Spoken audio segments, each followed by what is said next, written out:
Man. All right. Hey guys, welcome to the Junkyard Love Podcast. We hope you're having a wonderful day. We got Nate Tansman and Matt Young with us. Matt, I want to start it out with you. Listeners, if you haven't heard of Nate Tansman, we've got a couple episodes already together. You got to go check those out. I'll make him do a little bit of a bio after Matt here. But Matt, I want to just go right into it and hear about this nonprofit organization.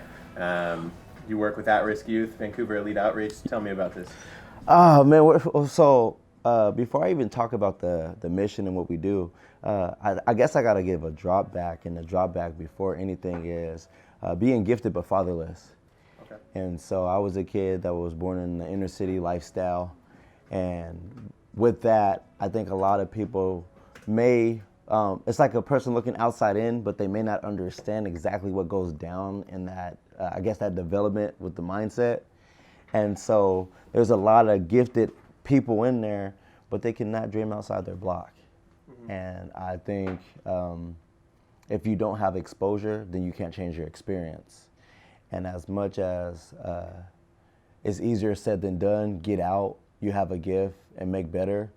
I don't think it's that easy because you're dealing with a poverty mindset. And so when you go into these opportunities where your gift makes room for you, eventually you might self-sabotage that opportunity. And so I was an example of that. You know, I guess the organization started through my own story. And, you know, a lot of times people say have a purpose, but what if you don't ever have a purpose, but there's a bunch of problems? So I allowed the problem to be a purpose. And so with that opportunity, man, you know, went through like suicide. Just it's like you're being like this crazy self-sacrificial person, bro. Right. And so it's like, so relationships, dad issues, trying to make it in basketball, loved by people, not being approved, all this crazy crap that we go through in life, right? And the last time I tried to commit suicide, for me, it was like this awakening, and I believe that was God, I guess, showing His love to me, but didn't really understand that.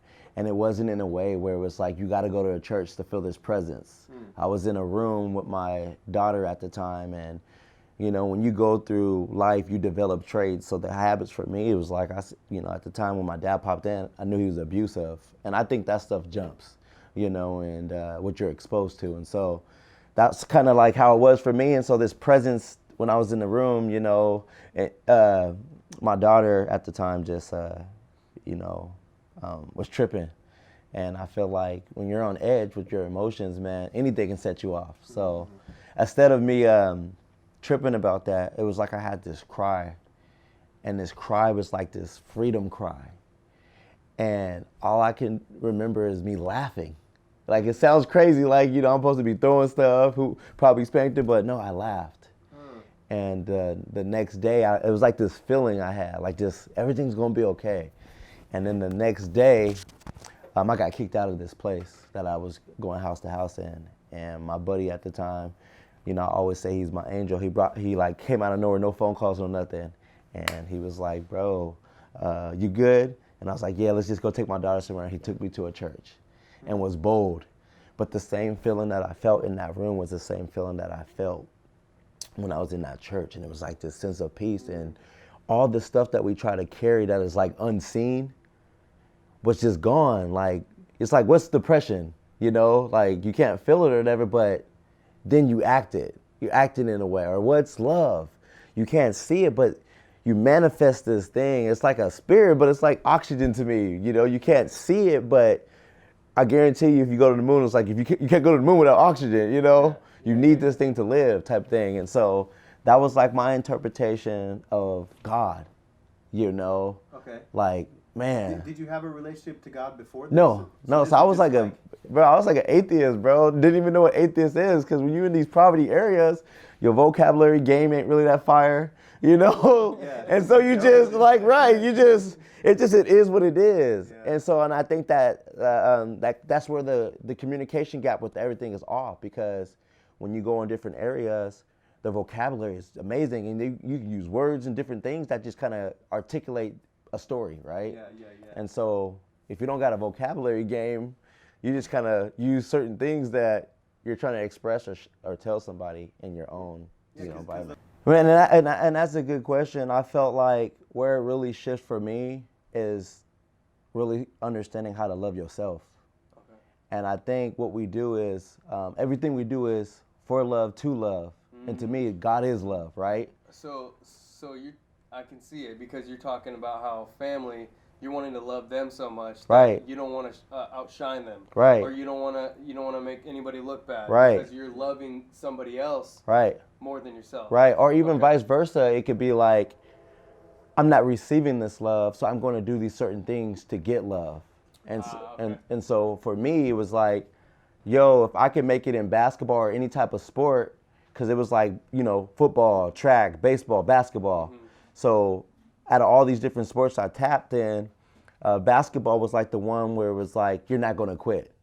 Every other sport was more like, oh, it's not fulfilling me, quit.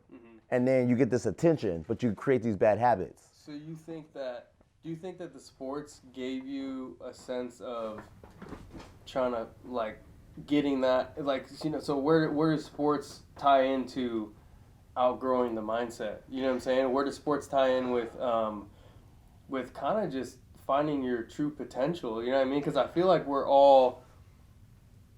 Man, so with me, and I'm gonna just be honest with you, everybody don't believe, but I think when you tap into your full potential is when you tap into your spiritual. Like, there's something about, and that's that personal part that I think a lot of people run from it. And it's just like, you know, when you do sports or anything, you do it to be approved. Notice me. But when does that like break off where you just are like, forget what being noticed. I'm just doing this because this is what's best for me. And it really took a lot of destruction, bad relationships, not feeling worthy enough. And I remember just when it was like, all right, this was the last relationship, 2 baby moms in, like I'm done, you know, I'm done. But then it was like, okay, I'm gonna self-medicate myself in this spirituality. If Jesus is this thing for me, I'm gonna just go ahead and just medicate myself. And through that medication, it wasn't easy because now you're dealing with temptation. You're dealing with your ugly self, basically. Yeah, you bad wolf. Right, and so it was like, okay, well, what's my ugly self? Females, pornography, what else? Anger, you know, and now it's like I'm fighting everybody else. It's like remembering, what's his name? Cassidy, the Hustler, when he had the Hustler versus the Problem. But it was like a battle. Yeah. It's the same person, but it's 2 identities. So, I feel like there's this constant... So that's funny that you say that because, so you know how Tuesday, right, we did that event. Yeah. And what I realized with that event, it was like, okay, we got to give these kids more than we got to give them more than just a word and then a basketball game. What do they want? What's the need? Kids want clothes. Kids want shoes. What's deeper than the need? Hey, let's find a kid, right, that parents may be struggling with a bill. As us being this business or whatever we want to label ourselves as, how do we fulfill that? But then say right here, we all have $25 to give, right? How do we put that in the pot just to bless? Not touch, but the thing is, it's like when you have a poverty mind, you have hoarder mentality. The hoarder mentality for me that I feel like I'm growing out of is, she's asking for $5, and then instead of me giving that $5 because I have the $5 to give, I'm thinking about, but what if I need the $5? So then I don't. Right. Or instead of, you know, being that blessing, I'm judging, and then the judging talks me out of blessing. And so with this opportunity that we have, yeah, Drake and them is hot and they're doing their things, but they're not being tangible. Yeah. You have to give to get. See, so yeah. We had that conversation. So, and that's what it is, because I think when we focus so much on, I guess, making it so pretty, how much time was that?